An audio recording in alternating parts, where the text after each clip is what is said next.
Salut les jeunes! Aujourd'hui, les femmes savantes de Molière.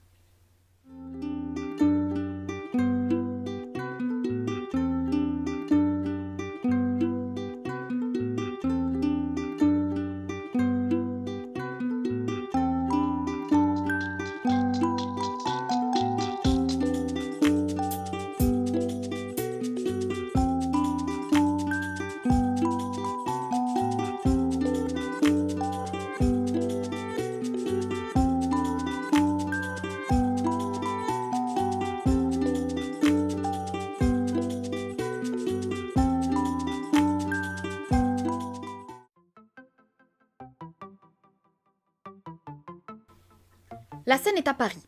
Arrive Armande et sa sœur Henriette. Armande fait la morale à sa sœur sur le fait que celle-ci désire un époux et des enfants. Pour Armande, seuls comptent la pensée et la philosophie et les basses prétentions de sa sœur sont un affront pour elle. Elle tente de lui faire entendre raison, prétendant qu'il lui faut prendre leur mère en exemple, qui est savante et reconnue comme telle. Mais Henriette se satisfait grandement de ses désirs et argue qu'il faut des gens différents de par le monde et qu'elle n'aspire pas pour elle-même à étudier la philosophie. Elle veut être heureuse et pour cela, épouser l'homme qu'elle aime. Armande la questionne pour savoir s'il s'agit bien de Clitandre, et oui, il s'agit bien de lui. Cela évidemment déplaît souverainement à Armande, car avant de faire la cour à Henriette, Clitandre lui faisait la cour à elle. Elle veut donc convaincre sa sœur qu'elle n'est qu'une roue de secours pour lui. Mais Henriette est sereine. Voici d'ailleurs Clitandre qui vient, quel heureux hasard. Armande tente de l'empêcher de parler, mais Clitandre s'explique. S'il avait au départ, en effet, une inclination pour elle, la froideur avec laquelle elle a accueilli son amour l'a poussée à chercher ailleurs un cœur prêt à s'ouvrir pour le sien. Henriette a tenu ce rôle et l'amour de Clitandre s'est épanoui auprès d'elle.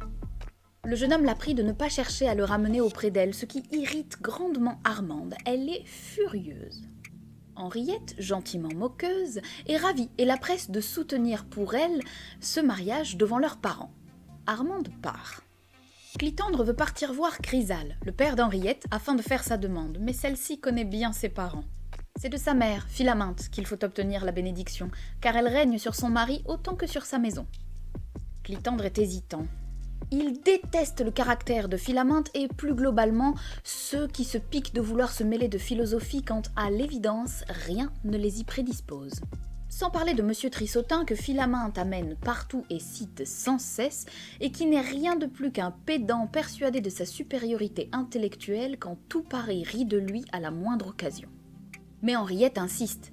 Sans l'accord de sa mère, ils n'obtiendront rien et Clitandre doit faire un effort.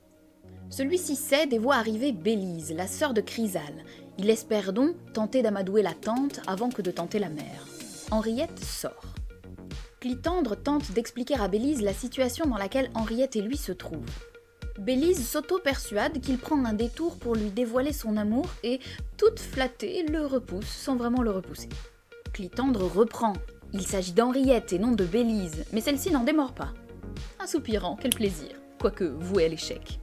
Elle sort, assurée que ses appâts ont asservi le jeune homme. Clitandre est atterré et s'empresse d'aller trouver une personne saine d'esprit pour trouver du soutien.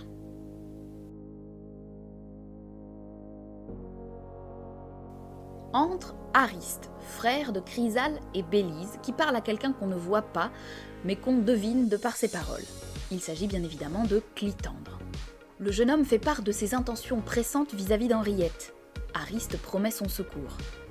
Entre Chrysale, ni une ni deux, Ariste plonge dans le vif du sujet. Il tente donc de connaître les sentiments de son frère pour Clitandre. Celui-ci le considère comme un homme de bien, intelligent et raisonnable. Il a d'ailleurs connu son père qui était de même. Ariste s'en réjouit, mais au moment où il est sur le point de lui expliquer la raison de ses questions, entre leur sœur Bélise. Ariste confie donc la demande de Clitandre, mais Bélise l'interrompt et s'explique. Le jeune homme ne fait que se cacher sous le prénom d'Henriette. En réalité, c'est d'elle qu'il est follement épris. Ariste émet de sérieux doutes. Bélise, piquée au vif, cite plusieurs de ses soupirants. Ariste cherche alors à savoir si ces hommes se sont déclarés, ce à quoi Bélise répond que non, sa pudeur naturelle les en ayant empêchés. Mais elle sait et n'a pas besoin qu'on le lui dise. Ariste tente de lui faire entendre raison, les hommes qu'elle a cités la fuient tous avec application. Mais Bélise n'en démord pas. Elle est aimée comme aucune femme avant elle, c'est une certitude. Chrysale finit par intervenir, l'enjoignant à se défaire de ses chimères. Vexée, Bélise sort. Les deux frères sont d'accord, Bélise est complètement givrée. Mais revenons à nos moutons. Ariste s'enquiert auprès de son frère de ce qu'il pense de l'espoir de Clitandre. Clitandre donne son consentement pour ce mariage. Ariste précise que le jeune homme a peu de biens, mais Chrysale s'en moque. Il a de la vertu, et c'est là l'important. Ariste pense qu'il serait judicieux d'obtenir également l'approbation de Philaminthe, connaissant fort bien sa belle-sœur. Chrysale se fait fort de l'obtenir, persuadée qu'elle sera totalement en accord avec lui. Ariste n'est pas aussi convaincu, mais soit. Il va de ce pas parler à Henriette pendant que Chrysale s'entretient avec sa femme à ce sujet. Entre Martine, domestique de longue date dans cette maison. Philaminthe vient de lui donner son congé et la presse de s'en aller sous peine de risquer le bâton. Chrysale ne veut pas qu'elle s'en aille, il est content de ses services, lui. Il va parler de rechef à sa femme qui est un peu sanguine et parvenir à la calmer. Tout ira bien. Arrivent Philaminthe et Bélise comme des furies. Constatant que Martine est encore là, Philaminthe enrage. Chrysale tente de savoir ce qu'on lui reproche, mais Philaminthe demande s'il est contre elle. Naturellement, non. Alors il discute ses commandements. Ah, certainement pas. Petit à petit, Chrysale s'efface devant la colère de sa femme, absolument incapable de lui tenir tête. Mais tout de même, il est curieux de savoir ce qu'on reproche à Martine. Il l'aime bien, lui. Rien de moins que le pire des crimes, d'après sa femme. La domestique parle mal et insulte la grammaire. C'en est trop pour Philaminthe et sa belle-sœur. Chrysale encourage Martine à se retirer temporairement, mais sans jamais tenir tête de front à sa femme. S'il est incapable d'affronter sa femme, Chrysale est en revanche tout à fait capable de dire à sa sœur à quel point elle est ridicule. Ce qu'il fait sur le champ. Il termine en prétendant que vraiment ce monsieur Trissotin est un imbécile fini. Philaminthe n'en revient pas. Bélise, elle, honteuse du sang qu'elle partage avec son frère, se retire. Chrysale veut entretenir sa femme d'un tout autre sujet. Henriette s'avère être sensible à l'idée du mariage, mais sa femme l'interrompt tout de go, lui assurant qu'elle est tout à fait d'accord avec lui, qu'elle s'en est rendue compte également, qu'elle a choisi de marier sa fille à monsieur Trissotin, ne lui en déplaise, et qu'il n'y a pas lieu de tenter de la faire changer d'avis puisqu'elle est résolue. Là-dessus, elle sort trouver Henriette. Entre Ariste. Il veut savoir où en est l'affaire. Son frère a-t-il arrêté la chose avec sa femme? En vérité, Chrysale n'a tout simplement rien dit. Ariste s'en étonne d'abord, puis s'agace. A-t-on jamais vu homme plus faible face à sa femme? Chrysale plaide sa cause, il n'aime guère le bruit et la fureur et sa femme est un dragon. Mais Ariste s'obstine. Va-t-il donc sacrifier Henriette sur l'autel de ses petites lâchetés? Chrysale se regonfle, son frère a raison, il est temps de taper du poing sur la table.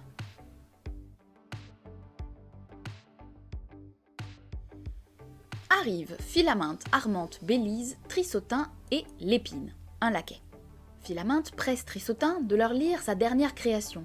Un impromptu tout juste né, se rengorge Trissotin. Les femmes présentes sont déjà à genoux de bonheur alors même que Trissotin n'a pas encore commencé.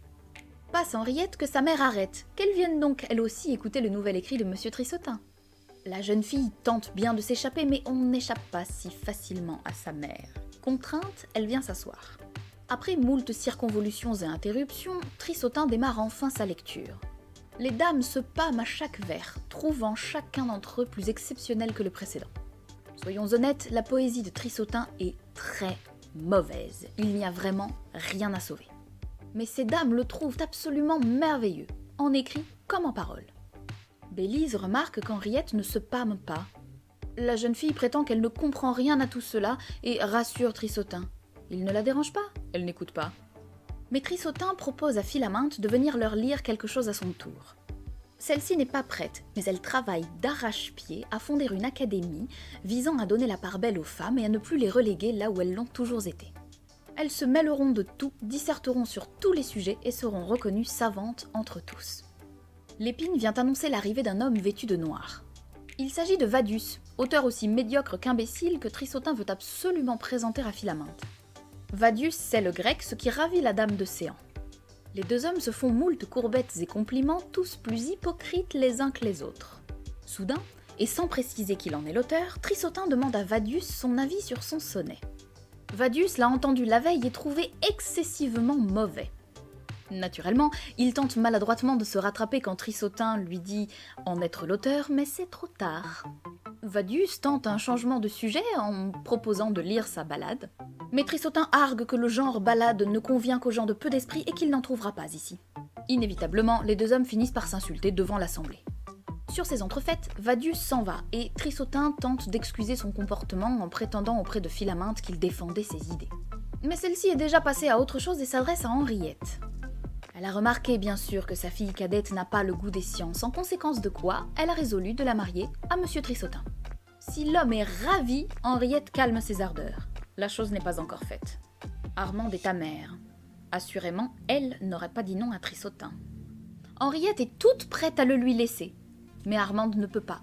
Les commandements des parents ne se discutent pas. Entrent Chrysale, Ariste et Clitandre. Il fonce droit sur Henriette, lui assurant qu'elle peut désormais le considérer immédiatement comme son époux. Armande tente d'interrompre la chose, mais Henriette lui rappelle la vérité absolue qu'elle vient elle-même dénoncer. Les commandements des parents ne se discutent pas. Armande rétorque que là-dessus, leur mère ne sera pas d'accord. Mais son père la renvoie dire à Philaminte qu'il en est ainsi parce qu'il en a décidé ainsi et qu'elle ne s'avise pas de manifester un désaccord. Armande sort. Ariste est très content. Clitandre n'est que pure joie. Chrysale les regarde avec attendrissement. Ces deux-là lui rappellent ses jeunes années et représentent un doux baume sur ses vieux jours.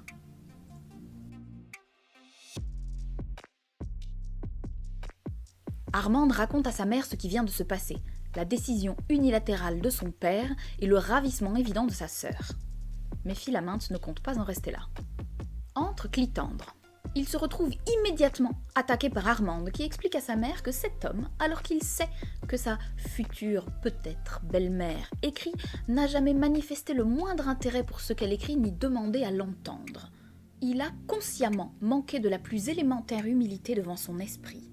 L'attaque est violente et Clitandre doit répondre. Armande confesse, entre les lignes, qu'elle a vécu le changement d'affection de Clitandre comme une odieuse trahison. Elle trouve que son amour n'est pas assez spirituel et bien trop charnel. Clitandre s'en défend. Il ne songe pas une seconde à séparer le corps et l'âme. Il est un tout et veut pouvoir vivre un amour qui soit un tout, lui aussi. Armande essaie de s'en tirer en proposant, si toutefois sa mère le veut bien, de consentir à résoudre son esprit au mariage. Mais Clitandre objecte.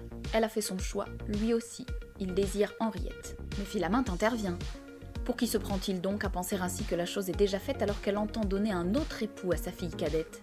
Clitandre sait qu'elle songe à Monsieur Trissotun et dit tout net ce qu'il en pense. Trissotun arrive tout content d'annoncer à Philaminte qu'une comète est passée non loin d'eux cette nuit. Mais il est tout de suite interrompu par la dame qui lui annonce qu'elle est en grande discussion avec un homme qui ne hait rien tant que la science. Trissotun s'intéresse alors à Clitandre et les deux hommes se lancent dans une grande joute verbale autour des sots et des ignorants. Quand Philaminte et Armande s'en mêlent, Clitandre bat en retraite. Jouter un adversaire, c'est faisable, mais 3, c'est trop pour lui, il préfère se retirer du combat. Mais Trissotun reprend et blâme la cour d'entretenir les sots, ce que Clitandre réfute. Philaminte, elle, met l'attitude du jeune homme sur le compte de la jalousie, puisqu'il s'est découvert un rival pour l'amour d'Henriette. Julien, valet de Vadius, entre soudainement dans la pièce, tendant à Philaminte une lettre de son maître. Celle-ci le sermonne. Enfin, on n'entre pas ainsi dans une pièce où l'on discourt. L'homme s'incline mais insiste pour la lettre. Philaminte s'en saisit et la lit. Vadius l'informe que Trissotun est un escroc et que pour preuve, il s'en va lui faire parvenir les livres latins et grecs dans lesquels Trissotun a allègrement pioché. Mais loin de rebuter Philaminte, la lettre la persuade qu'elle doit absolument célébrer le mariage le plus rapidement possible afin de montrer au monde que Trissotun est bien l'homme qu'elle croit. Et peu importe ce qu'en dira son mari, elle les mariera ce soir. Elle envoie donc Armande avertir le notaire, puis sa sœur. Mais Armande, regardant Clitandre, décide de lui laisser la lourde tâche d'aller avertir lui-même sa bien-aimée qu'elle se marie, mais pas avec lui. Philaminte parie qu'elle aura plus de pouvoir sur sa fille que Clitandre et sort. Armande se réjouit que les plans de Clitandre soient à ce point mis à mal. Le jeune homme, lui, ne renonce pas. Il va travailler à rétablir ce qui doit être. Armande sort, le laissant seul. Arrivent Henriette, son père et son oncle. Clitandre leur expose la situation. Chrysale est résolu à contrecarrer les plans de sa femme. Qu'à cela ne tienne, il mariera Clitandre et Henriette plus tôt et fera lui aussi quérir le notaire. Il sort, accompagné des deux hommes. Clitandre s'attarde une seconde pour s'assurer d'Henriette, mais la jeune fille est prête à tout. Soit elle l'obtiendra lui, soit seul le couvent sera son refuge. Clitandre espère qu'ils n'auront pas à en arriver à de telles extrémités.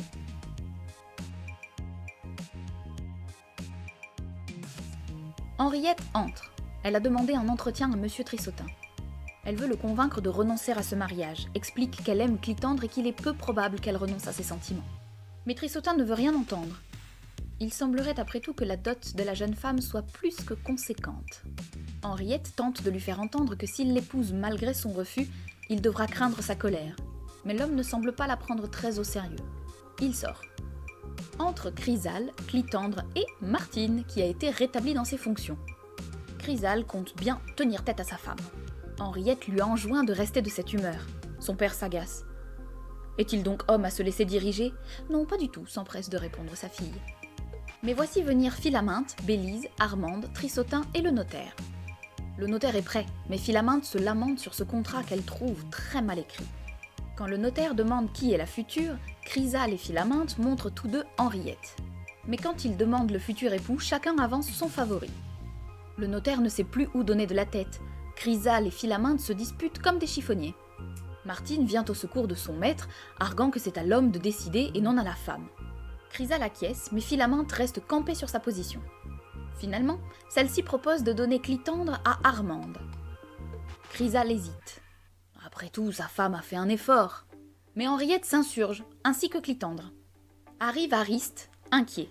Il est porteur de 2 lettres, l'une pour Philaminte et l'autre pour Chrysale. Philaminte lit. La lettre lui annonce qu'elle a perdu son procès et doit désormais la somme de 40 000 écus.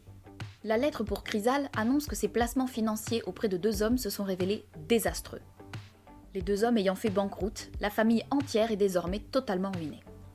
Et comme par hasard, voilà soudain que Trissotin refuse le mariage, prétendant qu'on ne donne pas un cœur à qui le refuse. Philaminte le voit enfin sous son vrai jour, avare, et le congédie. Clitandre, lui, dot ou pas, souhaite toujours épouser Henriette, mais contre toute attente, celle-ci refuse. Il a peu de biens, et elle refuse de mettre les problèmes financiers de sa famille sur ses seules épaules. S'il en avait été autrement, bien sûr, elle aurait dit oui immédiatement, mais là... Ariste s'empresse d'expliquer à sa nièce que les lettres étaient fausses et servaient uniquement à démasquer les véritables intentions de Trissotin. C'est chose faite, Henriette et Clitandre peuvent donc se marier. Armande ne voulait pas ça, mais comme lui dit sa mère, elle a désormais l'appui de la philosophie. Et quel appui ? Pour ne pas changer, Bélise reste persuadée que Clitandre est fou amoureux d'elle et n'épouse Henriette que par dépit. Chrysale, lui, est ravi et ordonne au notaire de procéder à la noce sur le champ.